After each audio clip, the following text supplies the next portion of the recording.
Good morning, everybody. How are we all doing? Got a little bit more carving to do today. I think once I get a couple shots of the bigger bowl, I can put the bigger one to bed. So I'm just gonna try to get those shots out of the way and then start in on the medium bowl.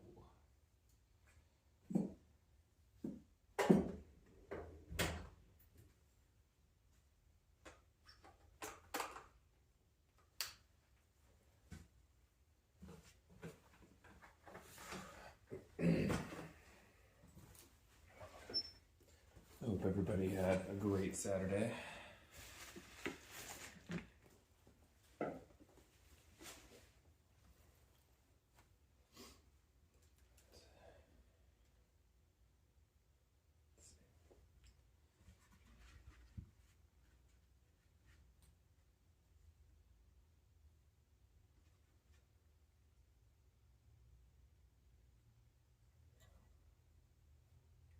Here.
I think we're actually in a pretty good spot with this bowl.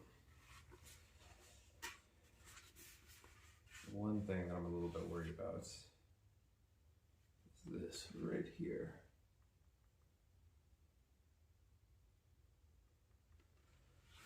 So I have a little bit of a crack that's starting to form here. It doesn't look like it goes all the way to the inside, which is good. But if it does, my plan is I'm going to drill holes on either side of it, and I have some 18 gauge copper wire. I think what I'm going to do is just punch some holes and stitch it up. I think it'll be kind of a cool effect anyway. So that is the big bowl.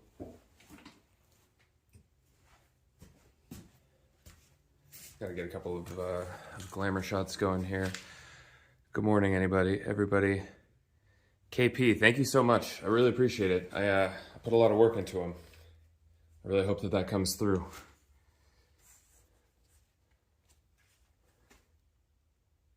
right, let's see. Sorry, so if you want to see some kind of like dopey behind the scenes, use this macro lens to get a shot of this bowl. And so what I do is a pull focus. So I'll show you what this shot looks like here. It's like way behind the scenes. So if I start recording, literally all I'm gonna do is rack the focus, and you can kind of see that that red focus moving across the bowl. And that looks really cool when you slow it way down. Or if I do it really slow in person, then I can speed it up in post-production. There we go. Push all the way back to the tools, and then get one going the other way because you want to make sure that you get all the shots, you know. And here we go. Perfect. So yeah, that's the kind of dopey stuff that we got to do to make sure that we get all the footage that we need.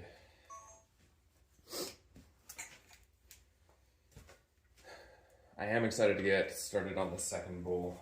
I think I can get a lot of it done today. Just there's a lot less surface area than there is on the big beast of a bowl. So if I swap lenses one more time.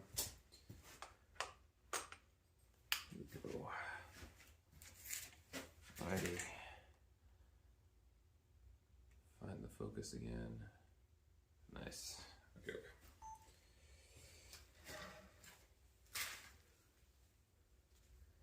Right, and then I'm gonna bring y'all over here with me.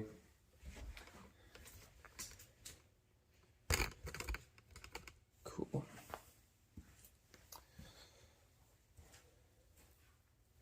Alrighty, so let's see what happens.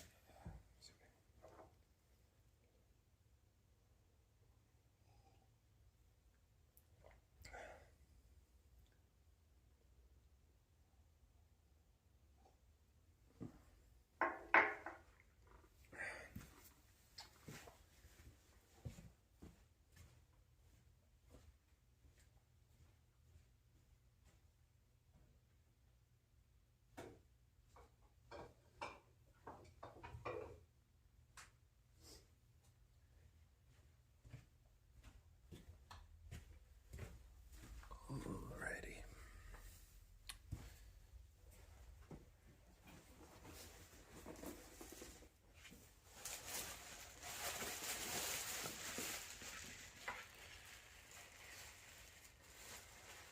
Cool. I'm still losing a lot of water here.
Switch the direction of the A camera. Good morning, everybody. How are we doing?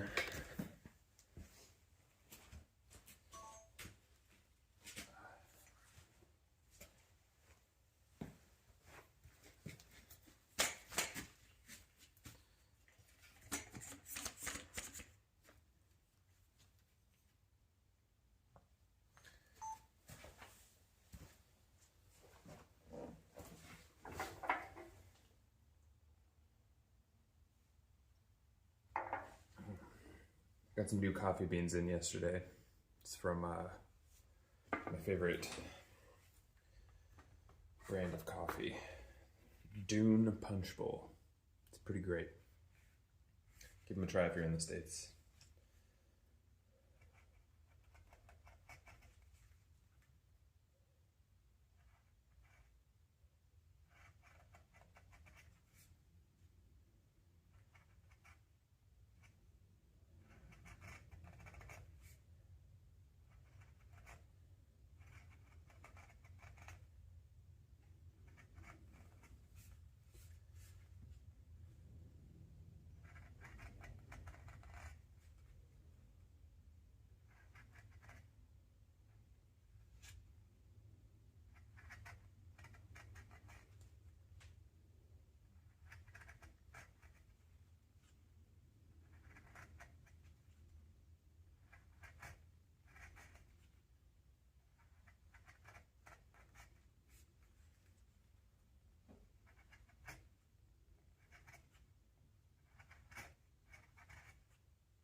So again, let me bring in here. Hold on. So I'm gonna try to show you kind of what I'm going for here. Let's see. So I draw a bunch of lines out here first so that I kind of know where I'm going. I want to make sure that I'm always going downhill. If I start sort of angling off here, this winds up being a swirl, which is cool. It's a fun effect, but if I'm going to do that, I want to at least draw those lines in, you know, use an indexing wheel and draw those lines in.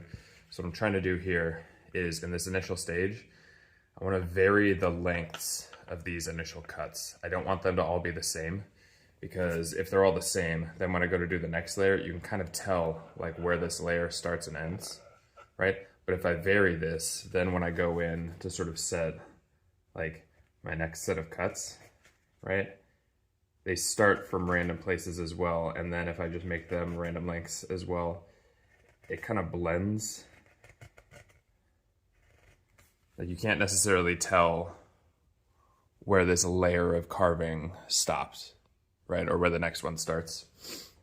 So that's kind of the whole idea, is just to disguise what's actually happening and where these layers begin. Just makes it appear a little bit more random. If I were to do like a really structured carving, you know, something a little bit more representational, I probably wouldn't do this, but yeah, this helps just kind of like blend the edges a little bit. So the goal here is to get this entire first layer roughed in, kind of in this style. So like I'll split this section right here, just kind of choose an arbitrary line length, and then here, this one's a little bit longer, so I'll push a little bit shorter, and then the next one I might go really deep here, and then next one, kind of split the difference between those two, right? And then a little bit shorter again, push it a little bit longer, a little shorter, maybe like kind of a medium one here. That way it just kind of breaks it up, and then I just do this like section by section, just a little bit at a time. So if it's varied within this section, I don't have like a set pattern for within the section. You can see here like a little bit longer, here a little bit shorter, a little bit longer, a little bit shorter. And this just really mixes it up. And it's also different, like the way that the sections of the bowl carve. So I'm carving straight through side grain here, but say on this section, I'm carving through end grain. So these tend to naturally be a little bit shorter just because the chisel doesn't pass as cleanly. So that's kind of what's going on here. I'm gonna sharpen my chisel a little bit. Maybe a little bit more stropping compound.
We'll keep this drop.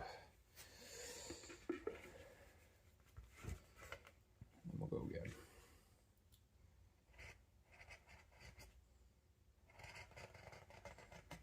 Every time I sharpen, I think to myself, why didn't I do that 3-4 minutes ago? Because it really does just get immediately a lot easier.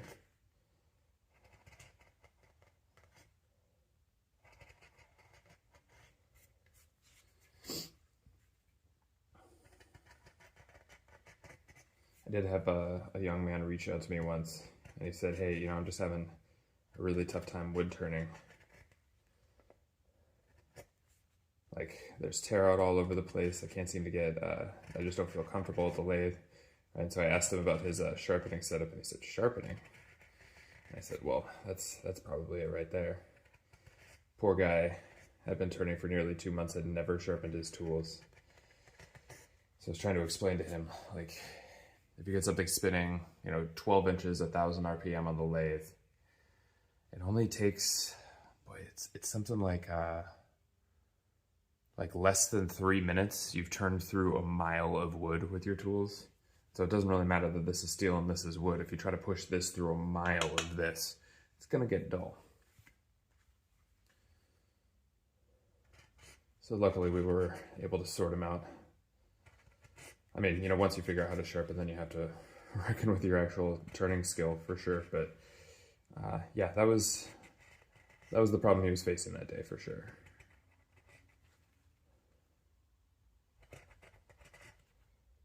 I see a lot of questions on the turning subreddit as well, where people are like, should I send my tools out to have them professionally sharpened? I think people, when they're getting into the hobby, they don't understand that, like, it's not really a wood turning hobby. It's a sharpening hobby where you get to turn wood sometimes. Like, every layer of this is about sharpening. You want to do carving, it's about sharpening. You want to work on the rose engine, it's about sharpening. You want to do fixed tool work, it's about sharpening. What it all comes down to is the edge that you can put on your tools. And that's the only way to get quality. And I think when you're just starting out, that can be frustrating because you just want to turn wood. So I think that's why people start on carbide, because then you can turn some wood and you don't necessarily have to worry about sharpening. But I think that most people who take it seriously wind up, forming opinions on sharpening.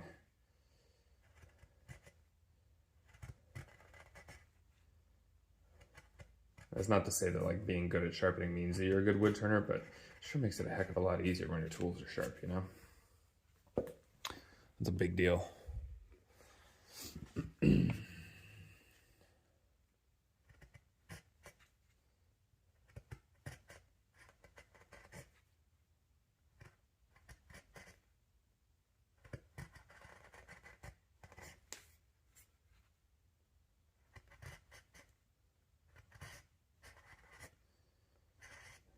Okay, so I'll give you one other tip. So I've been working clockwise on this bowl. Now what I'm going to do is flip it back over and start working counterclockwise.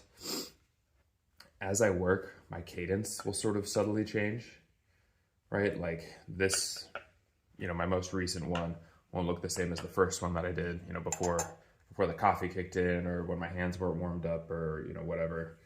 And so if I keep going this way, if the pattern keeps evolving, and then I come back over here to the first one, it'll be a really stark difference. So what I'm going to do is start working on the other side.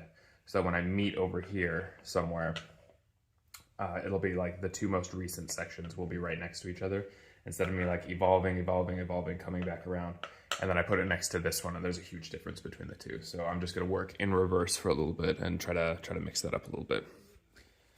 Also, if you found me in the shorts feed today, do me a huge favor, hit that subscribe button. It's pretty random to find somebody that you enjoy watching and talking to on YouTube. I'd love to have a second chance to hang out. I do these lives most mornings. Get up bright and early before the kids get up.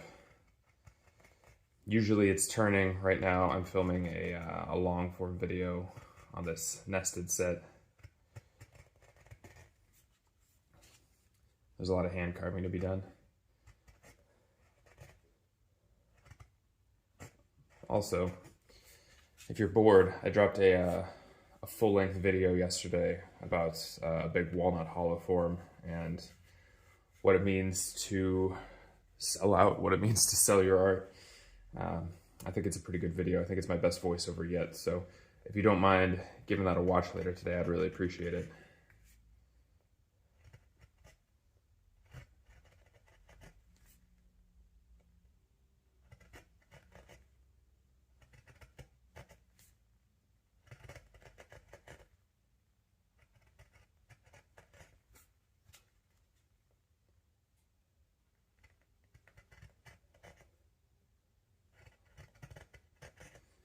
Yeah, so here, when I'm carving across the end grain, it's much, much more difficult than when I'm carving across the side grain here. This stuff cuts like butter. This stuff's much tougher, and that's why I prefer to do it when the wood is green. So we're still a little bit wet here. I should actually probably check the moisture content in a second. There we go. Let's check it out.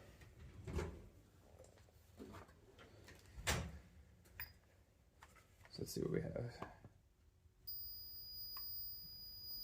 Yeah, still 20+%. I mean, a lot of moisture left in this wood, so that's the only reason that it's carving this easily. When I do this on bone dry wood, I can't get the same kind of penetration with this tool. So it winds up with this like very, very light, very surface texture. It's kind of just like scratching the outside basically. So this is a nice way to get deeper texture, is to do it while it's still green. You're introducing risk when you do that, because, you know, suppose something goes wrong in the drying process, right? You might have put all this work into a bowl that's gonna crack, but then you just have to have some ideas in your back pocket for how you're gonna fix it. You know, I have some 18 gauge copper wire. I can stitch up a crack, you know, and it's definitely not a salad bowl, then it's an art piece. But you do what you have to do to sell your stuff. I have to say, I am not an epoxy guy, and that's not to throw shade at anybody who is, but trying really hard not to create any more plastic.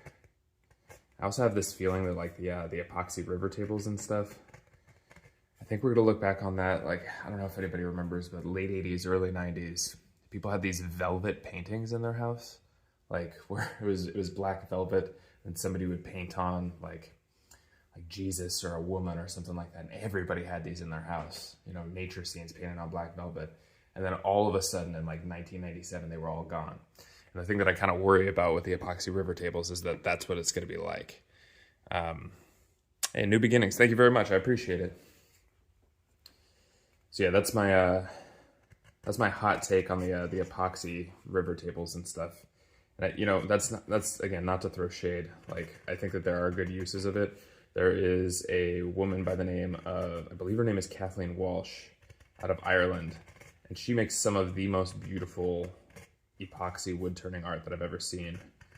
She really has like an artistic angle at it, and I think that that's okay. You know, she's really thought about it. She's put a lot of thought into the why and the how. So the pieces are technically very good, but they're also beautiful. Like, she's really thought through what she's trying to represent with it. Where I get a little bit frustrated is I see people who are like, well, I had, you know, all these offcuts, right? Like all these little chunks. So I just kind of threw them in a bowl, filled it with plastic, and then turned all of that. And so it's like, you know, just random chunks of walnut in a bowl with like some lime green or acid green epoxy. And to me, just for me personally, that's not worth creating new plastic over, especially because when you cut it and you sand it, you're just creating like micro and nanoplastics. You know, when you have to polish it all the way down to 10,000 grit, I just think about like how much of that you're going to wind up breathing and eating, and then, you know, you send it to the dump and then that winds up back in the water and stuff. I don't quite think that it's worth it. Long way round of saying that if I get a crack in this bowl, I will not be filling it with epoxy. I'm going to be trying some different methods for cinching it up.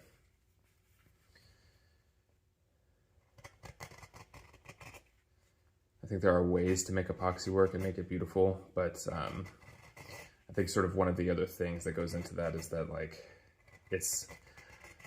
people think of wood as a scarce resource, but even, you know, I live in a city of like 250,000 people, and yeah, it's a reasonably green city, but it's not a forest city. You know, it's all suburbs. Like, it's an urban forest for sure. But you know, we have apartment complexes and single family homes and stuff like that, and we dump so many trees. Like, if every wood turner in my city got together and tried to use every single tree that we dump, there's no way that we could do it working full time. Like, so the wood itself is not a scarce resource. So I think that, like, trying to preserve it, quote unquote, by using plastic just doesn't make a lot of sense. Like, I think it's better to let the wood go biodegrade, right? You know, return nitrogen to the soil, be food for, you know, the local microbiome, be food for the local fungi and stuff like that. I think that that's much better than like trying to save it, quote unquote, with plastic. Right? You're adding like at least 10,000 years to the decomposition timeline. I just don't quite think it's worth it. Not to go on like a hippie rant there. It's not really how I live, but like, I don't know. I just find that part frustrating when I see people, you know, just, yeah, like sky blue opaque epoxy just into a tub of like random crap from the shop. I'm not into it. the wood itself is not scarce. If it is scarce, or if it feels scarce in your area, shoot me a message. I actually did a presentation to the city of Fremont, California, which is the city that I live in, about how we can use our urban lumber, how hungry local artisans are for it. And we actually came to an arrangement where I'm working directly with their approved tree cutting vendors. We're taking a lot of that lumber. And so the two turning clubs that I'm a part of get to use a lot of this lumber. We get sort of early access, early notification to the stuff that's coming down. So if you want a shot at it, I have templates for, materials that you can give to your local elected officials, that you can use to basically try to convince them to let you have a crack at some of that wood. And then I'm also working on a handout to give to the arborists themselves, basically to show them like how a wood turner wants their wood cut. So if they can help you out with that, but it also just gives them an idea of like, don't cut me a bunch of cookies, like end grain cookies, just thinking that you're helping me out. We need log sections that are about as long, maybe a little bit longer than they are wide. At least that's how I used to get them cut. Then I figured out you can't really use the narrow like bark ends and the sapwood ends. So a little bit shorter than they are wide is fine, because you're, when you go to turn it, you're going to pare off the ends anyway. But basically just showing them like the pith is the enemy, right? If you're going to help me out at all, split it down the middle. If you can give me the 2 splits down the middle, even better. And then hopefully at some point I'll come up with a compiled list of chainsaw resources. I think that's what holds a lot of people back, is not having a saw, not having experience with the saw, not having a truck, right? So I'm just trying to get this to a point where people have what they need to talk to their local municipalities and make sure that urban lumber is not going to waste, because those trees also tend to be really interesting. If it had to grow in a sidewalk, if it only gets, if it's between 2 tall buildings, if it only gets sun for like 6 hours a day, it's going to be, a much more interesting oak or mulberry or magnolia or whatever than one that gets to grow unfettered on a hillside somewhere. So the wood itself has a cool story.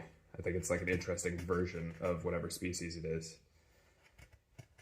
And it's all right there. I mean, I promise your city is dumping more wood than you could possibly turn or work with in your lifetime.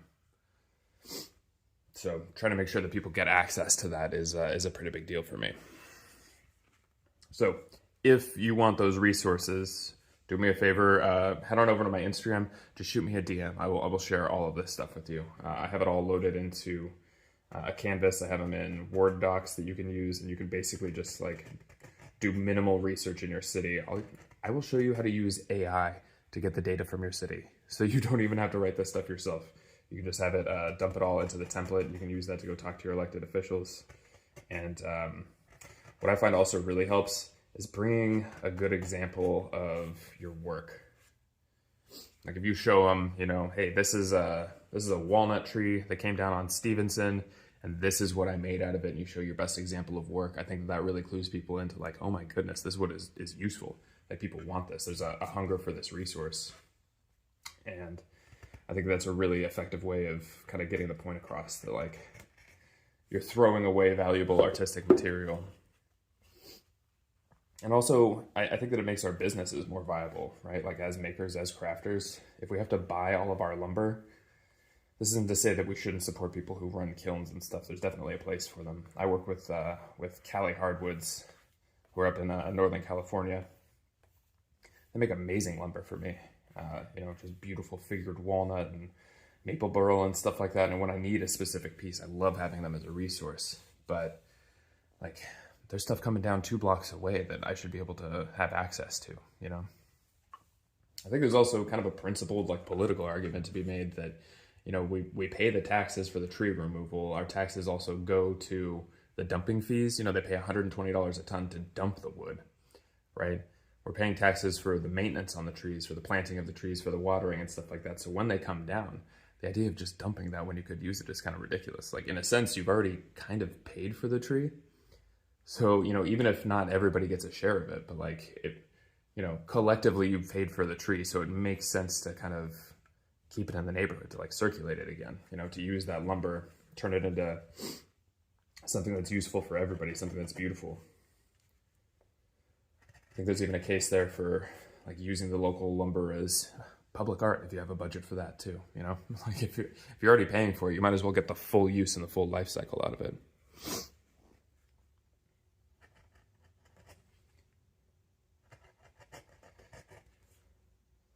Thank you for coming to my TED Talk.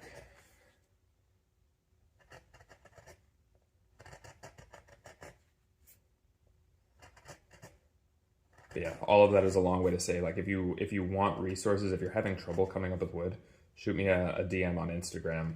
I will help you talk to your elected officials. I think I've kind of figured this out at this point.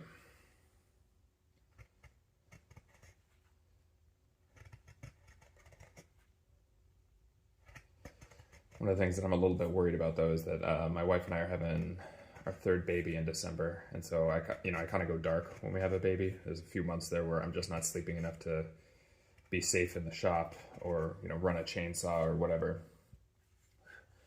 And so I need somebody else in my turning club to step up and kind of manage the relationship for a little bit for me, because I don't want to lose it because it took a lot of work to set it up.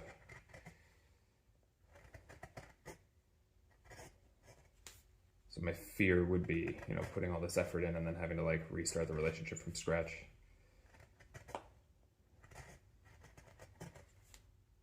The other thing that's always interesting is, people in public service, when they retire or swap out or move to a new department or whatever, then you kind of have to like reestablish that relationship. I mean, the good news about it is if you just don't get along with one of the people, they generally don't last forever. But the bad news is if you like somebody, if you have a good working relationship, trying to start that up. When new people come in, especially new management, I find that they want to change things just to kind of like put their mark on it. I think that's what you do when you're an MBA. At least in my day job, you come in, you restructure, you centralize or you decentralize or you do a quick reorg or whatever, and that shows that like you understand what's going on. And it's just a shame to have to restart that relationship if you have a good thing going. So that's my primary fear for the end of this year is I think I have a pretty good thing going right now, and I don't really want that to change while I'm out. So I'm gonna have to convince some folks in my turning club to manage that for me while I'm out, which I think should be easy enough. I mean, it's free wood, right? I think I could convince somebody to step up and take part of that. All right, cool. Coming to the end of the first row here.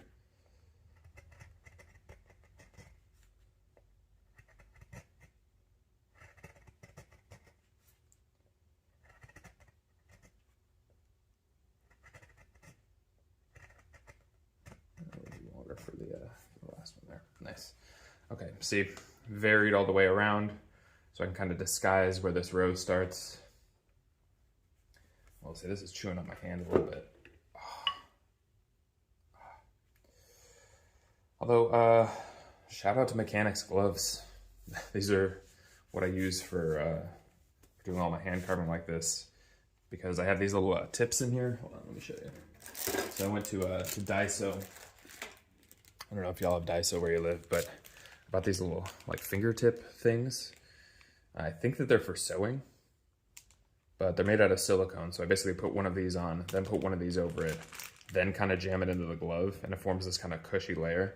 Because when I was doing this without the gloves, like the first bowl that I did, where I did, probably 6,000 or 7,000 cuts on it, these two fingers, I couldn't feel the tips for almost a month afterwards. So this really helps with that. It's nice. Hey, do me a big favor if you just found me out of the shorts feed. Do me a favor and hit that subscribe button so we get a chance to hang out again. I do these lives pretty much every weekday morning. I've been doing them on the weekends recently. We have a good time here. Usually I'm turning, today carving, because I'm filming this video for this big sort of 3-piece nested set that I'm gonna do.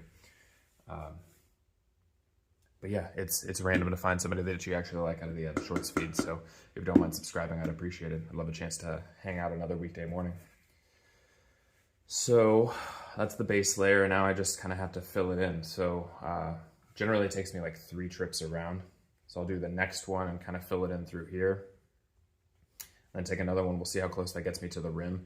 And then when I get close to the rim, I tend to flip it over and carve back inwards, because the last thing I want to do is slip through this line and carve up here, because I have plans for this area up here. I think what I'm gonna do is once I get this all sort of roughed in, I'm gonna wrap this in vinyl And then I'm gonna wrap the foot in vinyl.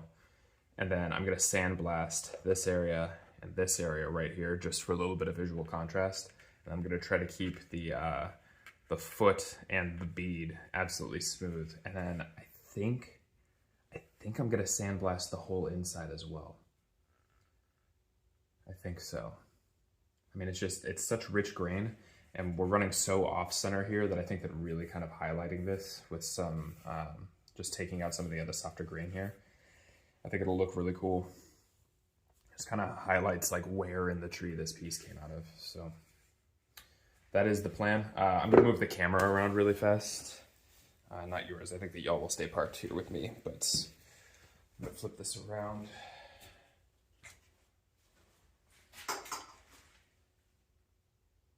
Because everything is footage and content. And yeah, if you're looking for something to do later, I did post that full-length video yesterday. I think it's one of my best yet, so if you don't mind giving it a look, I'd appreciate it. All right. Let's strap up really quickly here.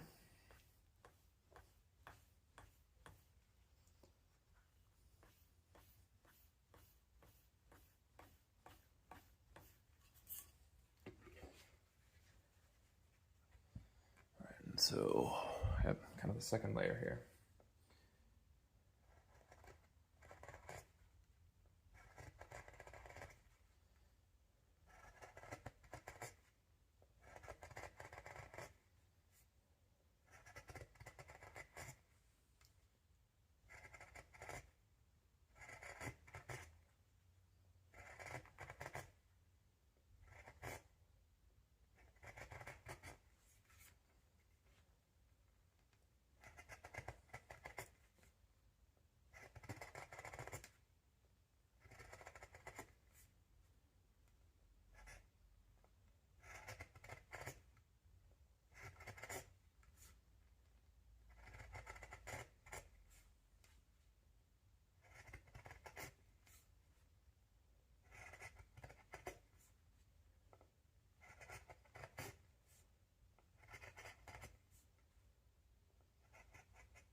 I'm gonna give my hand a little bit of break for a second.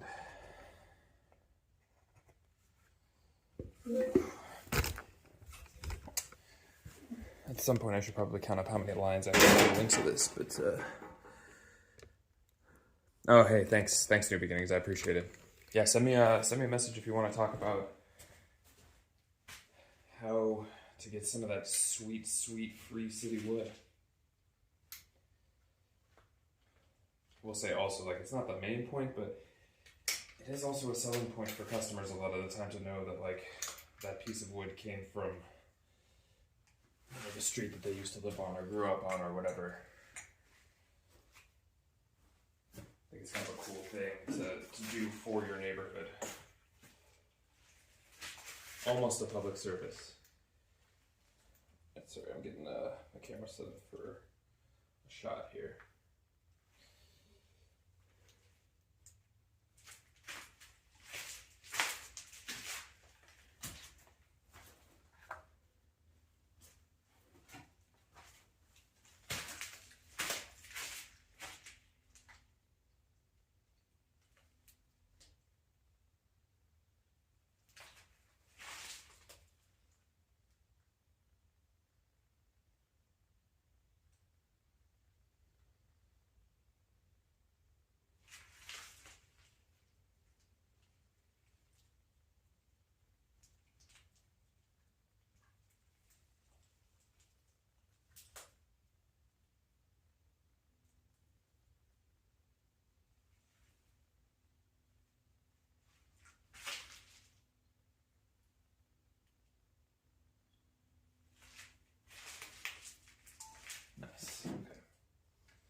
little bit of a nick there. That's what I was trying to avoid, but it should sandblast out.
camera shot.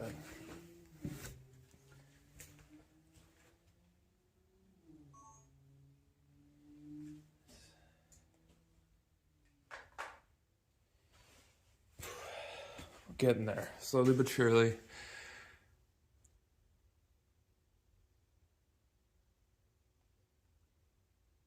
Hey, nice. Yeah, 500 subscribers. That's an amazing start. It's a good goal. I find that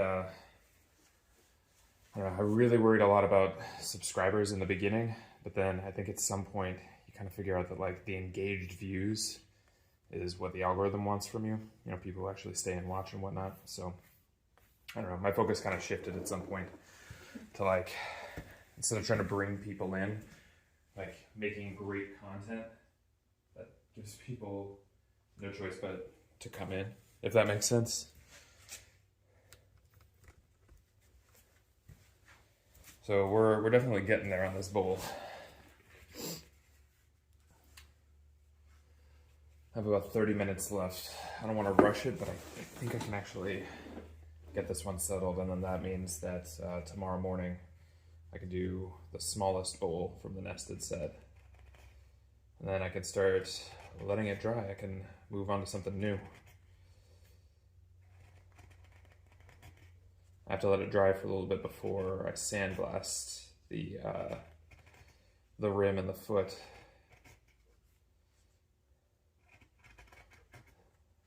I've tried sandblasting wet wood. It just doesn't work as well. I want good removal. And the cool thing is that I use glass beads in my sandblaster. I don't use aluminum oxide or anything like that because that just gets embedded in the wood. But the glass beads, they kind of peen the surface a little bit, so it takes out the soft grain, but it also really smooths over everything else. It's kind of like a 600 to 800 grit sandpaper in a way. Just feels really, really nice in the hand. So that's what we're trying to get to. If I do it when it's wet, I find that it tears out a little bit, and then I just don't get that nice surface. So I'm gonna have to set this guy down to dry. Should only be a few weeks. I mean, I turned it thin enough that I don't think it's going to be like a multi-month process. At least I hope not. And then what I have to do is, once all that's done, I need to set it out in the sun because this is mulberry wood and it's photosensitive. And so this is not the final color that this wood will wind up being. It'll be a much, much deeper brown, the hardwood will anyway. But in order to achieve that, I needed to spend some time in the sun. So I'm experimenting with that right now on the roof of my super old truck. I have a vase outside and I've just left it out there for a couple of days to sort of see how it changes. I think the problem I'm gonna run into though is that we're getting into fall. So I am a little bit worried that I'm going to leave it out and it's going to rain one night. So I got to figure that out too. I don't know, maybe I can just like leave it in a window? I don't know. I'll figure it out. I think glass blocks a lot of UV. I don't know, I might have to research this a little bit. You can tell I've really thought this project through, right?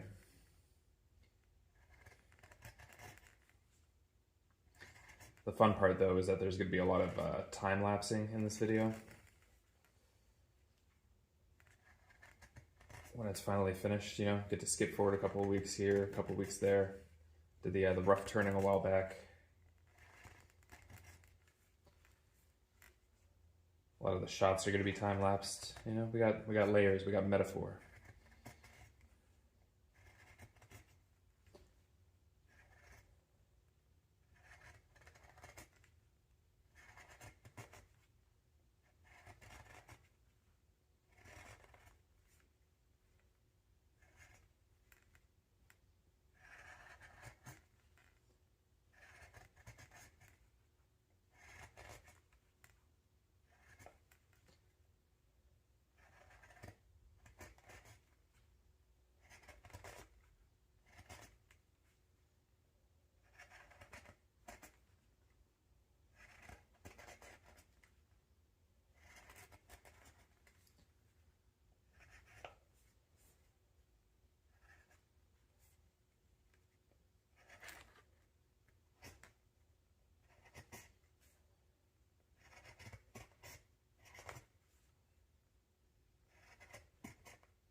hammering my hands for the last couple of days.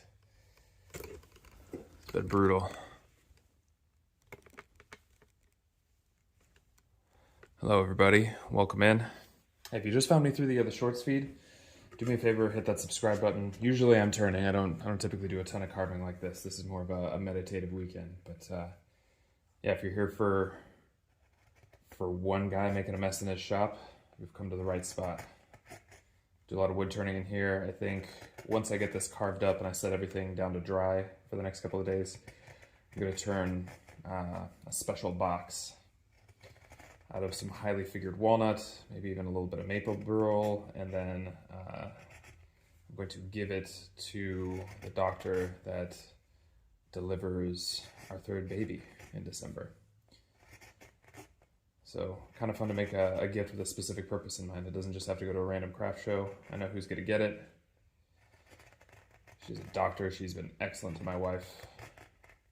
So I figured, let's do something nice, you know?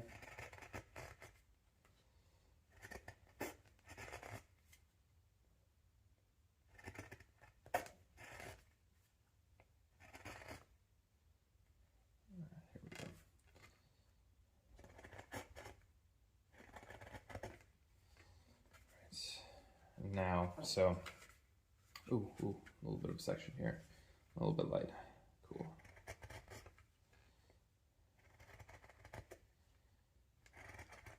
And then with my last like 22 minutes in here, what I'm gonna do is sort of backfill it, but I'm gonna come in from the top.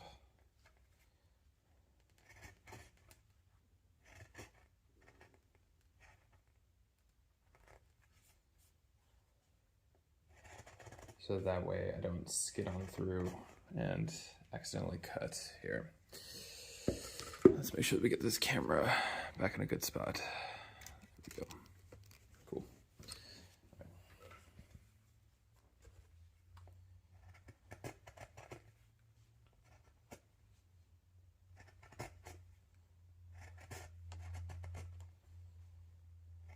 Oh, and I just remembered that I have a GP to watch today. That should be fun. I gotta tell you, my kids absolutely love watching race cars on TV. So it kind of makes it easy for me to get away with. When I watch football, they do not care. They're pretty mad that it's not a Disney movie.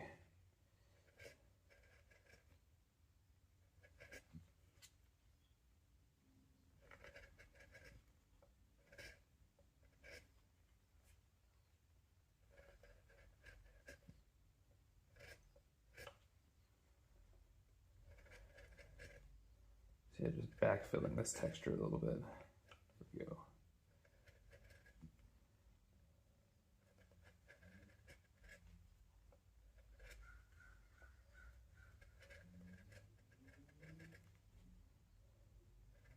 See, just trying to find the little gaps right in here. Just put a little bit of texture in there just to break it up.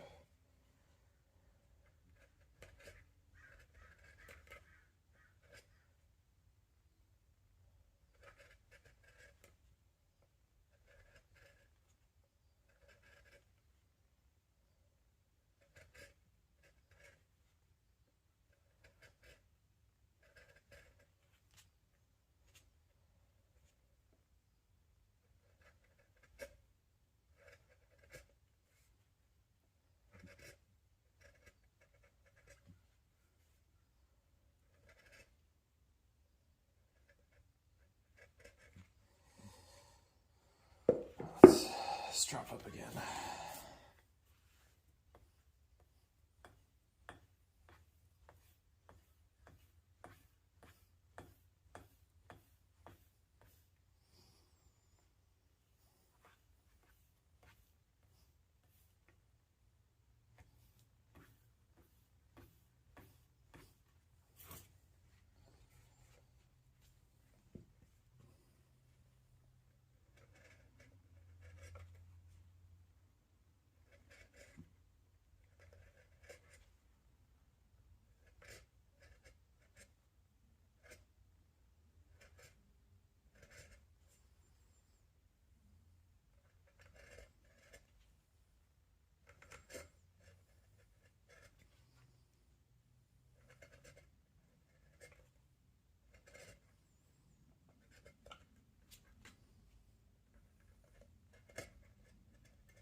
end grain is really tough.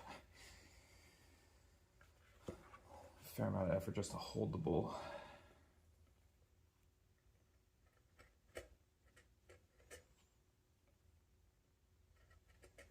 Bad enough to have one claw hand after doing all this all day. Two is not that much fun.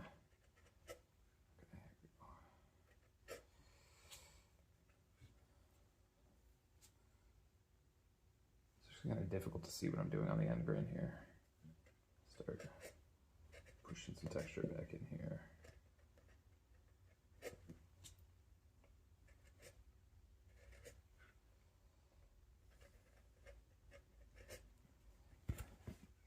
It's funny, when I have it oriented like this, really easy to see what's going on.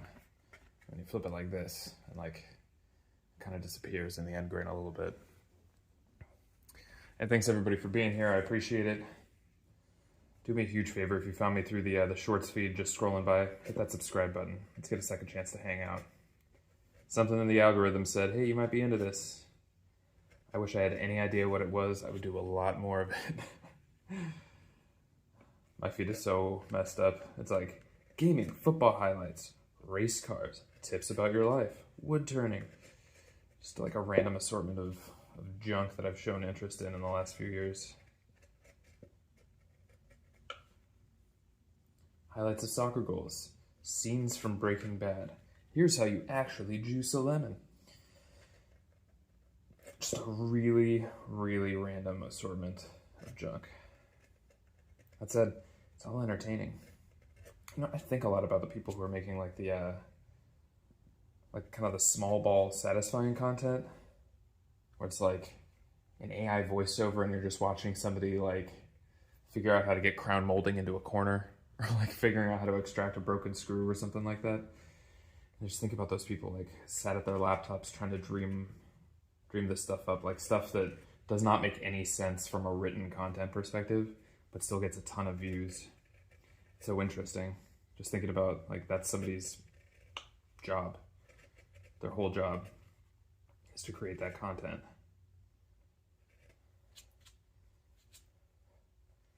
I don't know. I get caught up in that sometimes when I like just realize that something that I think is super boring or take for granted is somebody's like pain in the ass job that they don't want to go to. You know, there's a guy who makes, for instance, like the bottle caps for Crystal Geyser water, right? And that's just his whole day. He just stresses about quantity of caps and like how much plastic goes into them and what are the margins, and like it couldn't be more boring to me, but it's that person's entire life. And I don't know, I think about it a lot.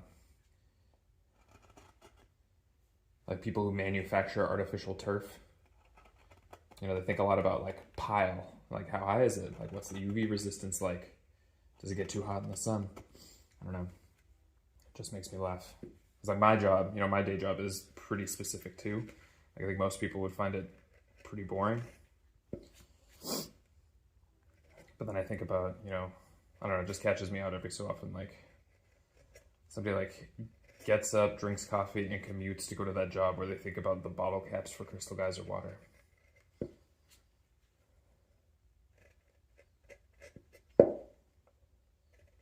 I probably could not be more bored with it.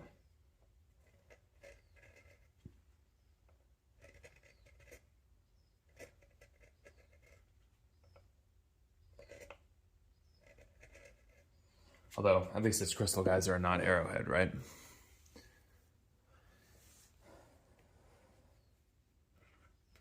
Arrowhead water tastes like it's already been sitting in the sink. Like it tastes like old dishes. I will die on that hill. The reason Dasani tastes different is because they put salt in that bad boy, which, you know, I think it's a Pepsi product actually, which you can kind of count on from them, right? Adding salt to your water.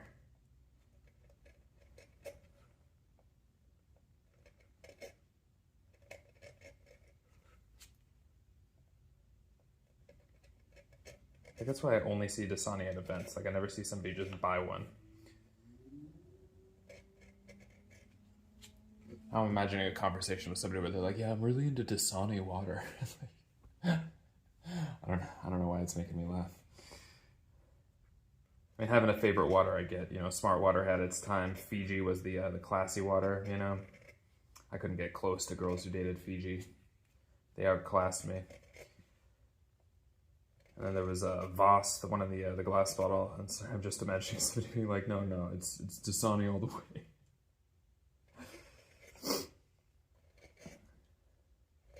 I love that weird blue label. I love that you can only get it at amusement parks. Just really like suits my personality. You know, they get me.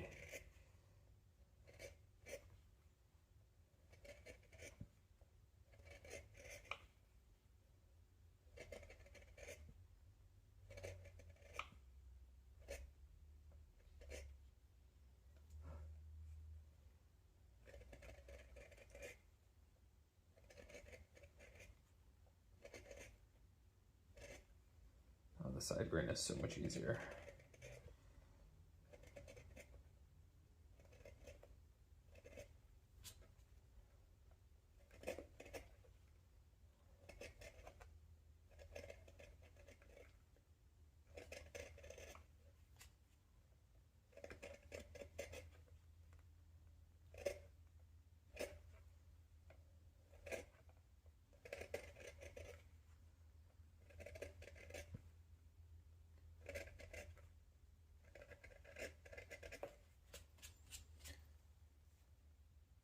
Just curious, I didn't re-listen to the stream yesterday. Can y'all hear the knife? Like, do you hear that on the stream? For me, it's very peaceful, but I don't know if the mic is picking that up. I don't know if I need to get like a shotgun mic or something. Let me know in the chat if you actually hear the knife as it's carving, or if this is just like a weird silent stream.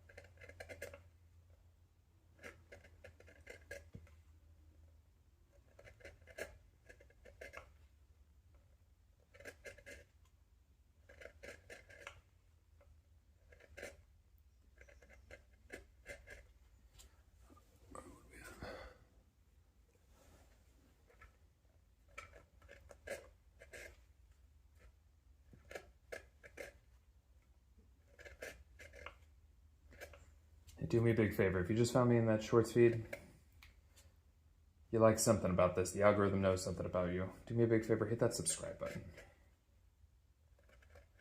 I make wood turning content. I'm getting a new table saw soon, so I'll be making woodworking content as well. But primarily, I make square things round, and then I chop them up.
Sharpen up.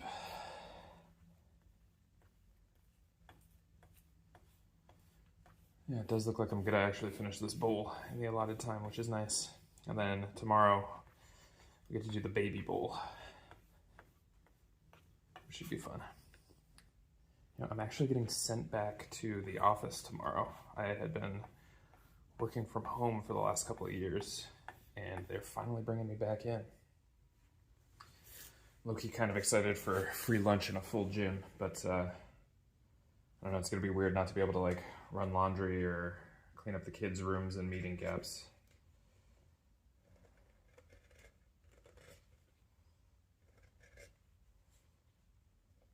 I have a new desk. I haven't had a proper desk in like 5 years.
We're getting close here.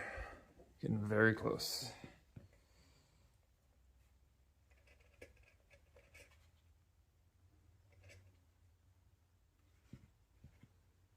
Jeez, okay.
There we have it.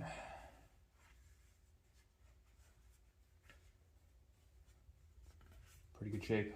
1 minute to spare. You'll love to see it. All right, I'm gonna make sure that I cancel my alarm. I'm gonna get a couple of camera shots of this bowl. Hey, if you're here from the shorts feed, do me a big favor, hit that subscribe button. Let's see.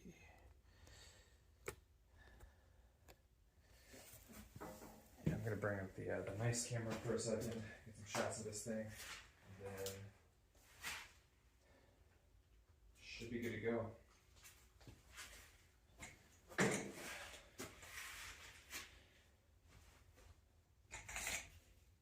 Yeah, the big beast camera enters the frame.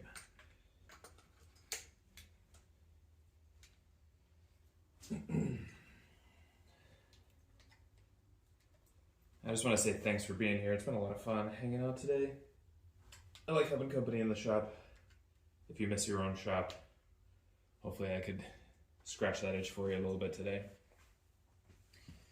I know it's not the same as getting in there and getting your own hands dirty, but I appreciate you being here all the same. I'm gonna put a new lens on the big camera, take some shots of this guy.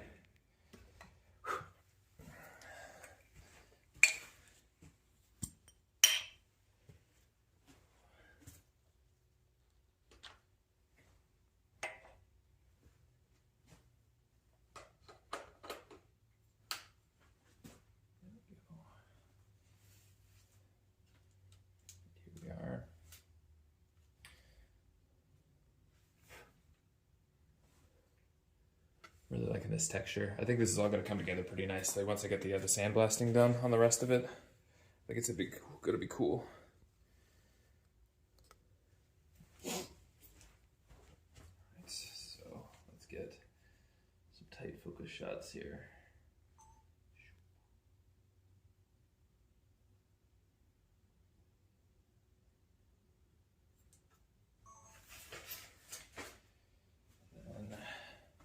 Flip it over, change the lighting a bit.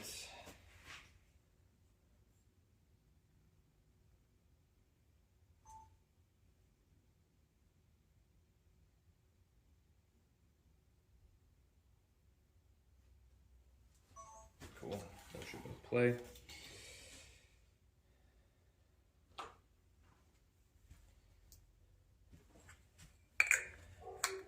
I gotta say, filming this stuff, like there's so much that I didn't think about in terms of, like before I started filming the workshop, so much I didn't think of. It's really made me appreciate movies and TV a lot more, just because I know what a pain it is to get every shot set up. I mean, it's crazy.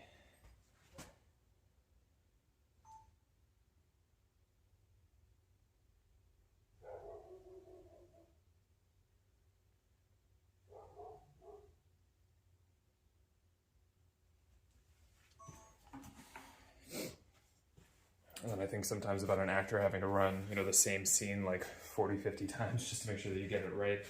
Or worse yet, only once because they're like setting off explosions in the background or something. Kind of wild to think about. Okay, so now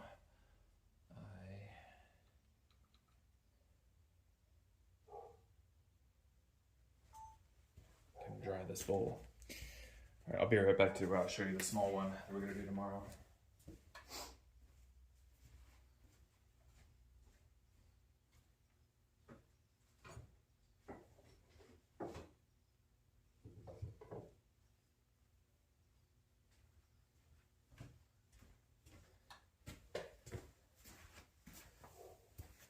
So the next one that we're going to do is just a little baby.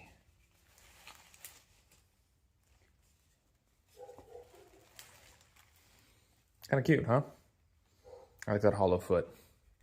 I really wish I had gotten to do it on the second one. I just completely overshot the inside of the bowl, but I did get it on the first one. So I'm gonna leave this wrapped up so that it retains a little bit of moisture at least. I can leave those out today. I just want to say thanks everybody for being here. I really appreciate it. Do me a favor, hit that subscribe button. I go live most weekdays in the morning, super early. If you miss it, You can always throw it on in the background at work or something later on. I try to keep it low key, you know, nice satisfying sounds, nice easy vibes in the workshop. I really appreciate you all being here. Thank you so much. Hit that subscribe button, and I will see you on the next one. Oh, if you're just hanging out this Sunday, do me a big favor. I dropped a long form video yesterday. I think it's some pretty nice camera work. It's definitely my best voiceover ever. If you don't mind giving that a watch, I would really, really appreciate it. I probably put 30 to 40 hours into producing that video, so it would be super cool if y'all wouldn't mind just taking a gander at it. That's the stream for today. Thank you so much for being here. See you next time.